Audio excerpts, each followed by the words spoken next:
तब युवा नशाखोरी में डूब जाता है। विश्वविद्यालयों के कैंपसेस में, विश्वविद्यालयों के हॉस्टल में ड्रग एडिक्शन एक समस्या हो जाती है। बीकानेर के संत थे समित सोमगिरी जी महाराज, उनके साथ में वहां जोधपुर में जब मैं था तो हमने बहुत सारे नशा मुक्ति के शिविर चलाते थे। वहां अफीम की बहुत लत थी लोगों को, उसके लिए बहुत सारा काम करते थे। मैं समित सोमगिरी जी का एक वाक्य कभी नहीं भूल सकता। आप जैसे युवाओं के सामने बैठ करके वो कहते थे, युवा होकर के यदि नशा करना पड़ता है, युवा होकर के यदि मुंह में गंदगी भरते हो, युवा होकर के यदि थूकते हो, तो स्वामी जी कहते हैं आपके युवा होने पर थू है। जिसको तरुणाई का नशा नहीं है उसको दूसरा नशा करना पड़ता है। जिसके यौवन का ही नशा हो, यौवन का ही मदद इसके पास हो, इस ऊर्जा को राष्ट्र के लिए अर्पित करने की मादकता को लिए हुए जब वो यौवन प्रस्फुटित हो रहा हो तो उसको किसी दूसरे नशे की आवश्यकता नहीं पड़ती। लेकिन आज बनारस हिंदू विश्वविद्यालय का कैंपस हो या दिल्ली यूनिवर्सिटी का कैंपस हो या जेएनयू का कैंपस हो, वहां पर कैंसल कल्चर आ गया। क्या कैंसल कल्चर? अरे तू नहीं पीता है, अरे तू दकियानुसी है, अरे कभी ट्राई नहीं किया। क्या कहते हैं? फोमो। फोमो फोमो यानी क्या? Fear of missing out. अरे देख लो इसको, जी लो। क्योंकि फोमो क्यों? क्योंकि दूसरा शब्द है YOLO, you only live once, YOLO. हमारे भी एक ऋषि हुए, उन्होंने भी यही बात कही थी। उन्होंने भी कहा था यावत जीवेत सुखम जीवेत, जब तक जियो मस्ती से जियो। ऋणम कृत्वा कृतम पिबेत, क्रेडिट कार्ड चला चला करके घी पियो। चारवाक ने कहा था। और तर्क क्या दिया था? तर्क ये दिया था, भस्मीभूतस्य देहस्य पुनरागमनम कुतः। एक बार जल जाएगा तो वापस नहीं आएगा, जब तक जान में जान है तब तक एंजॉय। ये योलो का दर्शन है, हमारे लिए सब पुराना है। किसी ने मजाक मजाक में कहा कि देखो हमारे ऋषि इतने बढ़िया थे कि एंजॉय की बात करते थे तो भी पीने की बात की तो घी पीने की बात की। आजकल तो कुछ और पीने की बात होती है। कैंसर कल्चर वो है, बहनों के साथ होता है। अरे अभी तक टेस्ट नहीं किया तुमने, तुम्हारा बॉयफ्रेंड नहीं है, तुम्हारी गर्लफ्रेंड नहीं है। जिस देश में विद्या के लिए ब्रह्मचर्य अनिवार्य था, उस देश में 6वीं 7वीं के बच्चे बॉयफ्रेंड गर्लफ्रेंड की बात करते हैं। क्योंकि हम अपना परिचय भूल गए, हमारी आत्मदृष्टि भ्रष्ट हो गई, हमने आदर्श अपने बदल दिए। मैं सारे विश्वविद्यालयों में IIT में भी जाता हूं तो ऐसे ही धोती पहन करके जाता हूं। वो बेचारे कुलपति कंठा लंगोट लगा करके बैठे होते हैं। कंठा लंगोट पता है ना? जिनको लंगोट कहां बांधना पता नहीं होता है तो कहीं और बांध लेते हैं।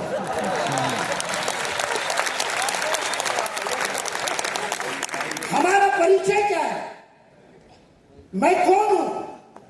ये प्रश्न आप अपने आप से प्रतिदिन पूछते हो। मैं जानता हूं पूरे विश्व में एक भी युवा नहीं है जिसने अपने आप से यह प्रश्न पूछा हो कि मैं कौन हूं, किस लिए पैदा हुआ, मेरे जीवन का लक्ष्य क्या है। Who am I? What is the purpose of my life? विश्व के प्रत्येक युवा ने अपने आप से प्रश्न पूछा, लेकिन बाकी व्यस्तताओं में नीचे छोड़ दिया। वो रील देखना जरूरी है, वो व्हाट्सएप के मैसेज पढ़ना जरूरी है, वो करियर है, वो परीक्षा है, वो सबमिशन है, वो सेशनल्स है, वो यूनिट टेस्ट है, ये 50 बातें, वो क्रिकेट का मैच है, IPL देखना है और उसके साथ वो जुआ भी खेलना है। कौन से ऐप के ऊपर अपनी टीम बनाओ, जुआ खोलो। बिना परिश्रम के कमाया हुआ एक भी पैसा, अधर्म का पैसा फलेगा नहीं, आपके जीवन को नष्ट कर देगा, भ्रष्ट कर देगा, जाएगा बीमारी में, जाएगा टेंशन में। ध्यान रखना, चाहे वो सही है वाले ऐड पढ़ करके देखते हैं, SIP, हाँ, वो भी बिना परिश्रम का धन है। बिना परिश्रम का लिया हुआ एक पैसा भी, मैं आपको बता रहा हूं, भारत भूमि में आपने जन्म लिया है, आपका पुण्य इतना अधिक है, 2 गुना पुण्यता इसलिए भारत में जन्म मिला है। आपको एक भी हराम का, अधर्म का पैसा हजम नहीं हो सकता। इसलिए भ्रष्टाचार करोगे तो भुगतोगे, दहेज लोगे तो भुगतोगे, अपने परिश्रम के बिना एक पैसा भी घर में लाओगे तो बीमारियों को, अनाचार को, कदाचार को, व्यभिचार को, महिलाओं के ऊपर अत्याचार को निमंत्रण दोगे। आज यदि भारत में धर्म भ्रष्ट हुआ है तो उसका कारण यह है कि हम परिश्रम का मूल्य भूल गए। ये सब नास्तिकता के परिणाम है। जिसको महत्व नहीं पता, कार्य कारण संबंध नहीं पता, जो जानता नहीं कि जो करोगे वो भरोगे का क्या अर्थ है।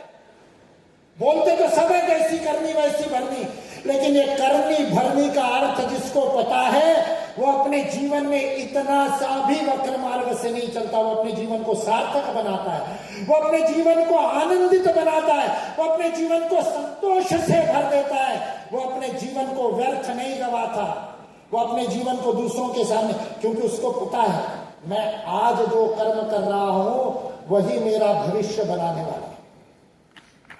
2011 की एक घटना में बहुत बताता हूं। मेरा छोटा भाई मेरे को कहता है कि वो रिक्शा वाला जहां भी होगा उसको बहुत हिचकी आती होगी, तो हर भाषण में उसको याद करता है। 2011 में मैं एक साइकिल रिक्शा में दिल्ली में अपने कार्यालय जा रहा था, और जाकर के जब पहुंचा उसका नाम, वो गाजीपुर का नाम भी बताता हूं, रामावतार शर्मा उसका नाम था, निरक्षर, आपकी भाषा में अनपढ़, अंगूठा छाप। वो दिल्ली में रिक्शा चला कर अपने 2 बच्चों को पालता था और उनको पढ़ाने की व्यवस्था करता था। बड़े गर्व से मुझे बताया उसने कि इंग्लिश मीडियम में एडमिशन दिया है बच्चों को। बच्चों के मेहनत करने वाला रामावतार शर्मा शादीपुर डेपो वाला जो मेट्रो स्टेशन है वहां से पटेल नगर के हमारे विवेकानंद केंद्र के कार्यालय में जाने में 7 रुपए सवारी लेते थे। रोज चिल्लर की झंझट होती थी। मैं 10 रुपए देकर के भूल जाता था, सोचता था वैसे ही 1.5 गुना मेरा वजन है तो उसने 1.5 सवारी दी है तो 10 ही दे दूं। 10 देकर के मुड़ गया। रामावतार ने कहा नहीं बाबूजी 7 ही हुए, 10 नहीं। मैंने कहा 3 वापस दे दे। बोले चिल्लर नहीं है, आप दो। मैंने कहा मेरे पास भी चिल्लर नहीं है, 10 ले ले, कल वापस दे देना। बोले मिलोगे नहीं। मैंने कहा मैं रोज आता हूं। बोले पता नहीं, इतने दिन तो मिले नहीं तो 3 रुपए मैं कहां ले जाऊं। मैंने कहा भाई 5 का सिक्का है, 10 का नोट है, 7 नहीं है। कहता है 5 दे दो, 2 कल दे देना। मैंने कहा तू मेरे 3 नहीं रख रहा है तो मैं तेरे 2 क्यों रखूं। किसी कार्यकर्ता को भेज करके चिल्लर मंगवाई। तब तक रामावतार का परिचय लिया, उसके गांव का नाम पता किया। वापस आने के बाद उसको 7 रुपए दिए।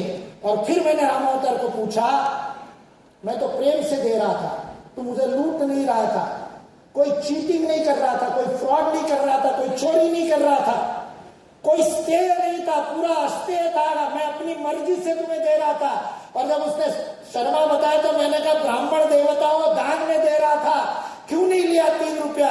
रामावतार उस दिन, वो अनपढ़ रामावतार उस दिन मुझे जीवन की शिक्षा दे गया। रामावतार ने मुझे बताया अधर्म का एक पैसा भी घर में लेकर के जाऊंगा तो मेरे घर का संतोष मिट जाएगा। हमारे विश्वविद्यालय में ये गणित कब सिखाएंगे? क्योंकि उसको पता है इस जन्म में नहीं तो अगले जन्म में भुगतना पड़ेगा। उसका भस्मीभूतस्य देहस्य पुनरागमनं कुतः योलो पे विश्वास नहीं है। उसको पता है ये जन्म जन्मांतर की यात्रा न जाने कितने जन्मों से संचित प्रारब्ध लेकर के इस जीवन में पुरुषार्थ करने के लिए मिली हुई यात्रा है। उस पुरुषार्थ से उस संचित का सार्थक करके अपने जीवन को अंतिम साक्षात तक ले जाने के लिए हमारा भारत में जन्म हुआ है। 1897 में लाहौर में दिए गए भाषण में स्वामी विवेकानंद ने कहा, 1897 के फरवरी माह का उनका भाषण है। 1897, आजकल दुर्दशा हो गई, स्वामी जी 1897 समझ में नहीं आता। 1897 का स्वामी जी का भाषण है। उस स्वामी जी के भाषण में, लाहौर में दिए गए भाषण में, हिंदू धर्म के सामान्य आधार, जयशंकर विवेकानंद केंद्र ने भी छापी है ना 10 रुपए की पुस्तक, हिंदू धर्म के सामान्य आधार। रामकृष्ण मिशन की भी पुस्तक है, नहीं पढ़ी हो तो अवश्य पढ़ लेना। हिंदू धर्म के सामान्य आधार, अंग्रेजी में कॉमन बेसिस ऑफ हिंदुइज्म। क्योंकि जब स्वामी जी मुल्तान में बैठे थे तो मुल्तान में उनसे मिलने के लिए सनातन धर्म सभा के लोग गए और उन्होंने कहा कि शिकागो में आपने सनातन वैदिक धर्म की पताका को फहराया है, हम आपका सम्मान करना चाहते हैं, आप लाहौर आइए।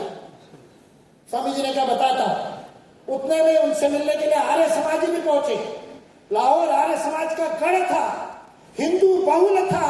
अंग्रेजों के षड्यंत्र के कारण विभाजन के समय और पाकिस्तान में चला गया और उसके कारण लाखों हिंदुओं की बलि हुई, माताओं पर अत्याचार हुए। आपके जन्म से पहले की घटना, इसलिए भूल मत जाना। उनका ऋण आपके ऊपर है जो विभाजन के समय उस विभीषिका को सहन करके अपने जीवन की बलि देकर के आपको स्वतंत्रता का मूल्य देकर के आए। स्मरण रखना उनको। उस लाहौर के आर्य समाज के लोग स्वामी विवेकानंद को कहते हैं आपने भी महर्षि दयानंद जैसा वेदों का और गुणगान विश्व में किया है, हम आपका सम्मान करना चाहते हैं। उसी लाहौर से अकाली भी गए, सिख बंधु गए। उन अकालियों ने कहा हम भी स्वामी जी आपका सम्मान करना चाहते हैं। स्वामी जी ने कहा तुम तीनों यदि एक मंच पर मेरा सम्मान करोगे तो लाहौर आऊंगा, 3 दिन दूंगा, लेकिन एक मंच पर न भूतो न भविष्यति। आर्य समाज, सनातन धर्म और अकाली तीनों एक मंच पर स्वामी विवेकानंद का स्वागत करते। 3 मानपत्र दिए गए स्वामी जी को वहां पर। और उस दिन स्वामी जी ने भाषण दिया हिंदू धर्म के सामान्य आधार। उसका प्रारंभ उन्होंने गुरु गोविंद सिंह को याद करके किया। सच्चा हिंदू, आज कष्ट होता है जब हमारे राजनेता विदेशों में जाकर के सिखों के बारे में उटपटांग बातें करते हैं और कोई कनाडा का आतंकवादी उनको समर्थन देता है कि हमारी बात कही। स्वामी विवेकानंद 1897 कह रहे हिंदू धर्म का आदर्श गुरु गोविंद सिंह है, उस सिंह के समान हिंदू बनो। ये स्वामी विवेकानंद के वाक्य। क्योंकि अपनों द्वारा प्रताड़ित करने पर भी एक भी भर्त्सना का, निंदा का शब्द उस वीर के मुख से नहीं निकला। गुरु गोविंद सिंह के बारे में स्वामी जी कह रहे हैं, उस गुरु गोविंद सिंह के बारे में सिंह बनो। अपनों द्वारा और उनके साथ में घात किया गया, विश्वासघात किया गया, उसके बाद कभी हिंदू धर्म को कोई अपशब्द नहीं बोला। चुपचाप जाकर के दक्षिण में नांदेड़ में अपना देह छोड़ा। स्वामी विवेकानंद कहते सच्चे हिंदुत्व का आदर्श है। वहां बोलते समय स्वामी जी ने बात शुरू की। हमारे शास्त्र कहते हैं, भागवत कहता है कि 84 लाख योनियों में भटकने के बाद जब पुण्य संचय होता है तब मनुष्य का जन्म मिलता है। अति दुर्लभ मानव तन पावा। 84 लाख योनियों में संचित पुण्य से मनुष्य का जन्म मिलता है। स्वामी विवेकानंद कहते हैं व्यास महर्षि ने कहा मनुष्य जन्म के लिए पुण्य संचय आवश्यक है। मैं विवेकानंद कहता हूं, यही उनका पुरुषार्थ था, तेज था। वो कहते मैं विवेकानंद कहता हूं जब 2 गुना पुण्याई होती है तब भारत में जन्म मिलता है। 1 गुना पुण्याई से मनुष्य जन्म, 2 गुना पुण्याई से भारत में जन्म। आगे का उनका वाक्य है, देवता भी जहां जन्म लेने के लिए लालायित होते हैं और कान्हा के हाथों की झुटन को चाटने के लिए यमुना जी में मछलियां बनकर के घूमते हैं। उस भारत में तुम्हारा जन्म हुआ है, उस जन्म को सार्थक करना है। विश्व मानवता को अपना संदेश देना है। विश्व मानवता को मानवता का पाठ पढ़ाने के लिए जन्म हुआ है। इसलिए मैंने प्रारंभ किया था, कौन है तू, क्या करने के लिए जन्म लिया। प्रतिदिन अपने आप को पूछते हो, आने से पहले, घर से निकलने से पहले, हॉस्टल से निकलने से पहले अंतिम काम क्या करते हो।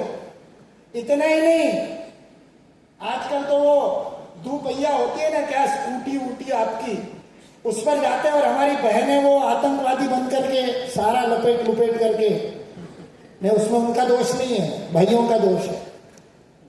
यदि बहनें भयभीत है तो बहनों को दीक्षा देने की, शिक्षा देने की जरूरत नहीं, संस्कार भाइयों को देने की आवश्यकता है।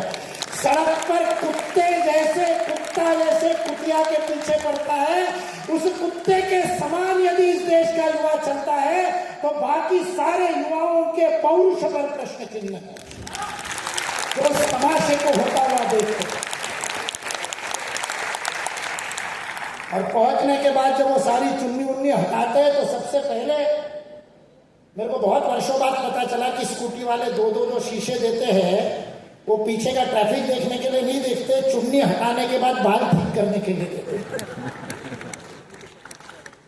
आप लोग भी जब घूमते हो तब आजकल वो कांच पे काला लगाया होता है ना, माल में जाते हो ना, मॉल नहीं, वो तो अंग्रेजों को माल बोलना नहीं आता था तो उन्होंने मॉल बोला। हम तो भारतीय है ना, हमको तो सही शब्द पता है ना। तो जहां माल बिकता है उसको माल कहते हैं, इसलिए शिमला में माल रोड है, नैनीताल में भी माल रोड है, उसी के बड़े बड़े भवन बना दिए, वो माल है भाई, मॉल नहीं है। अंग्रेजों को ऐसे मूर्ख बन करके मॉल मत कहो उसको। उस माल में जाते हैं, वहां कांच के ऊपर अंदर से, अंदर वाला आपको देख रहा होता है, आपको पता नहीं, लेकिन आप वहां खड़े होकर के शुरू हो जाते हैं। यौवन है, यौवन में देखने लायक होता है तो देखता है, कुछ सालों बाद ऊपर के बाले धौड़े हो जाएंगे या चले जाएंगे, फिर नहीं देखोगे शीशा देखने का यही समय है। लेकिन जब शीशा देखते हो तो उस शीशे में से देखने वाली आंखें क्या बोलती है? वो आंखें आपसे प्रश्न पूछती है, हु आर यू? वो आंखें आपसे प्रश्न पूछती है, क्या करने के लिए जन्म लिया है? What is the purpose of life? जीवन का लक्ष्य क्या है? पेट भरने के लिए तो वो गोबर में बिलबिलाते हुए कीड़े भी पेट भर लेते, छोटी सी चींटी भी पुरुषार्थ कर से कहां से भोजन जुटा लेती है। यदि पेट भरने के लिए जन्म लिया है तो मनुष्य जन्म की सार्थकता नहीं है। और आजकल तो पेट भी नहीं, पेट तो भरा हुआ है, बाद में जेब भरने के लिए सारी दुनिया चल रही है। ये तो पशुता से भी नीचे है, इसलिए उसको राक्षस कहते हैं। जो पशुता से भी नीचे चला जाए उसको राक्षस कहते हैं। इसलिए भोग जीवन का आधार नहीं। जीवन स्मरण रहेगा तो त्याग से स्मरण रहेगा। आपको अपने पिता का नाम तो पता है ना, याद है ना? दादाजी का स्मरण है, उनके पिताजी का यानी आपके परदादा का याद है। उनके पिताजी खापड़ दादा कुछ लोगों को याद है। हाँ। और उनके पिताजी अभी याद है। और उनके पिताजी कितनी पीढ़ियों तक? 7 पीढ़ियों तक याद है। हाँ, 7 तक याद है। वो 7 पीढ़ी कब हुई थी? 150 साल पहले। 92। छत्रपति शिवाजी कब हुए? 350 साल पहले। राणा प्रताप कब हुए? 400 साल पहले। गुरु गोविंद सिंह कब हुए? 400 साल पहले। प्रभु श्री राम कब हुए? 5,000। शिवाजी के समय आपके खापड़ दादा कौन थे? नाम याद है क्या? आप उनका रक्त, उनका डीएनए बह रहा है, उनका नाम याद नहीं। शिवाजी का याद है क्यों? भगत सिंह का याद है क्यों? मीराबाई का याद है क्यों? कबीर का याद है क्यों? जीवन में जिसने त्याग किया वही चिरंजीव होता है। भोग करने वाले को भूल जाते हैं। 1 पीढ़ी, 2 पीढ़ी, 3 पीढ़ी, बस। जिसका जितना बड़ा त्याग उसका उतना बड़ा व्यक्तित्व। इसलिए आपके सामने ये प्रश्न छोड़ करके जा रहा हूं, मैं कौन हूं? क्या मेरे जीवन का लक्ष्य? क्या करने के लिए मैंने जन्म लिया? यही जगदीश चंद्र बसु को पूछा था विवेकानंद ने। सन 1900 में पेरिस में विश्व के और वैज्ञानिकों की कांग्रेस बनी थी, वर्ल्ड कांग्रेस ऑफ साइंस। उस वर्ल्ड साइंस कांग्रेस का कीनोट एड्रेस विवेकानंद जी ने दिया था। उस समय पेरिस में 15 दिन तक स्वामी विवेकानंद और जगदीश चंद्र बसु का स्वाध्याय चला था, जिसमें उपनिषदों का मर्म, रैक्व आख्यान है छांदोग्य उपनिषद में, रैक्व, इस सारे जड़ जगत में जो प्राण तत्व है उसके आख्यान के बारे में जगदीश चंद्र बसु और स्वामी विवेकानंद का चर्चा हुई, स्वाध्याय हुआ। उसमें से वनस्पति में प्राण है की खोज निकली। उसमें से मेटल के धातुओं में प्राण की खोज करने लगे। जड़ जगत के पत्थर में भी प्राण है, यह सिद्ध करने का प्रण जगदीश चंद्र बसु ने लिया था। वो उनके जीवन का लक्ष्य बन गया।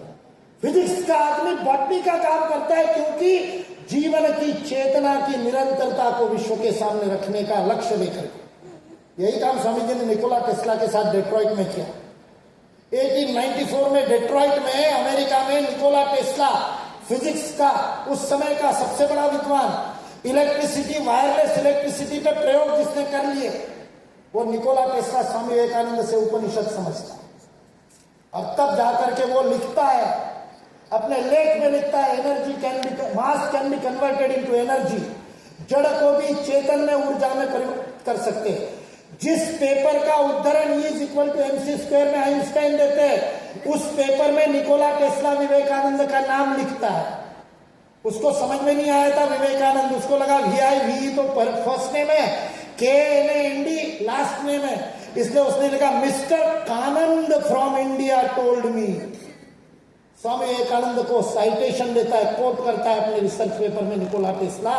उस पेपर को आइंस्टाइन E = mc² में कोट करता है। आज के फिजिक्स का आधार हमारे उपनिषद है, क्योंकि स्वामी विवेकानंद ने अपने आप से प्रश्न पूछा था, मैं कौन हूं, किससे पैदा हुआ। ईश्वर का साक्षात्कार करने के बाद, वहां की दक्षिणेश्वर की मां के दर्शन पाने के बाद भी उनको जीवन का लक्ष्य नहीं मिला।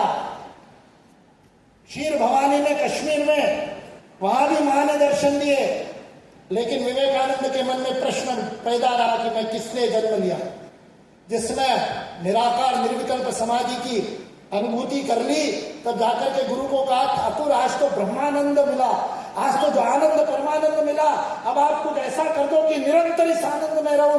तो ठाकुर रामकृष्ण परमहंस देव ने कहा, मैंने तेरे हृदय को ताला लगा दिया, कुंजी नहीं मिलेगी जब तक तू मां का काम नहीं कर लेगा। वो मां का काम क्या है, खोजते खोजते कन्याकुमारी पहुंचे। मां कन्याकुमारी को साष्टांग दंडवत करके पूछा, मां किस काम के लिए मेरा जन्म हुआ है। और वहां विवेकानंद शिला के ऊपर बैठ करके 3 दिन 3 रात्रि 24, 25, 26 दिसंबर 1892, 1892 दिसंबर के 24, 25, 26 नरेंद्र वहां पर बैठा। और 3 दिन बाद जब उठ करके खड़ा हुआ तो विवेकानंद बन करके उठकर खड़ा हुआ, अपने जीवन का लक्ष्य प्राप्त करके खड़ा हुआ। यहां मेरे सामने बैठे हुए इतने सारे विवेकानंदों को, इतने सारे मिथिलेश नंदिनी शरण जी को मैं प्रश्न पूछ रहा हूं, आपके जीवन का लक्ष्य क्या है। वह जीवन का लक्ष्य आपको आत्मदृष्टि देगा। उस आत्मदृष्टि से जब विश्व को देखोगे, तब सच्चे अर्थ में आस्तिक बन जाओगे, अपने जीवन को सार्थक करोगे और अपने जीवन के साथ साथ भारत माता के जीवन लक्ष्य को भी प्राप्त कर सकोगे। इसी प्रार्थना के साथ भारत माता की जय।